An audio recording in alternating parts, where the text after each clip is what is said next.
ఓనైనా ఎవరు భూ పెట్లా పెడితే ఆశ్చర్యం నాయన. ఆడే పెట్టవు మగ పెట్టరు. ఇదో నెల్లూరు వచ్చినాను, లాడ్జీలో దిగుందా. ధర్మాన్ని నమ్ముకొని చివరికి లాడ్జీకి చేరా. అది కూడా పాపం రీజనబుల్ రేట్కి, అసలు రీజనబుల్ కదా, ఎక్కడా దొరకదు, ఆ ప్రైస్కి ఇచ్చారు పాపం. చాలా నీట్గా ఉంది. అప్పట్లో పాండవులు కృష్ణుడే కదా బాధలు పడింది, ధర్మాన్నంతో నేను పడుతుంది.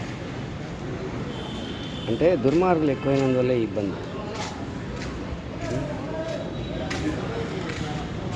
తిను అవునా.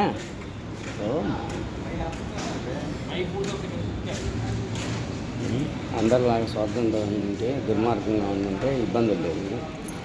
అందరు అమౌంట్ తీసుకెళ్ళాడు కాబట్టి వాడేమో హ్యాపీగా ఉన్నాడు. పోలీసు వాడికి మామూలు ఇచ్చి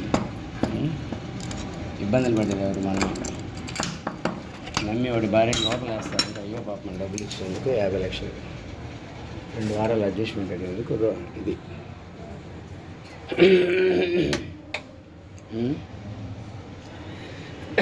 చివరికి ఇంత చిన్న రూమ్లో చేరాల్సిన పరిస్థితి తెచ్చు.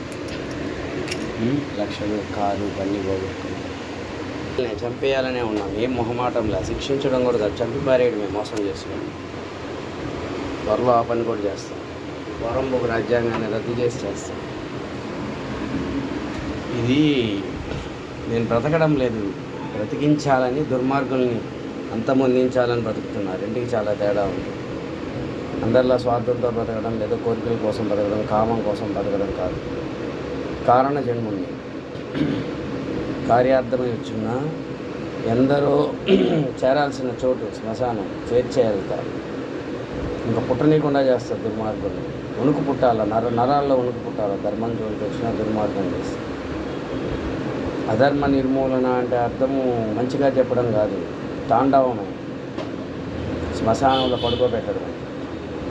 ఆ పనిలోనే ఉన్నా, యుద్ధ సన్నద్ధాలు చేస్తున్నాను అనుకోవాలి.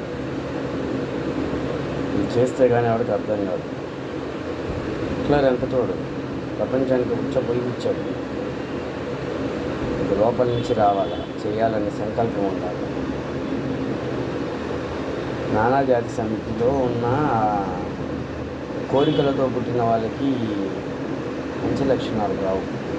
నీచమైన నుంచి పుట్టిన వాళ్ళకి నీచమైన లక్షణాలే అని మన శాస్త్రమే చెప్తుంది.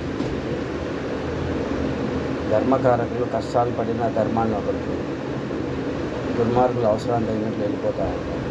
నీచమైన నుంచి పుట్టిన ఈరోజు పాంప్లెట్ రెడీ చేసింది, పెడతాను, అది కూడా చూడాలి.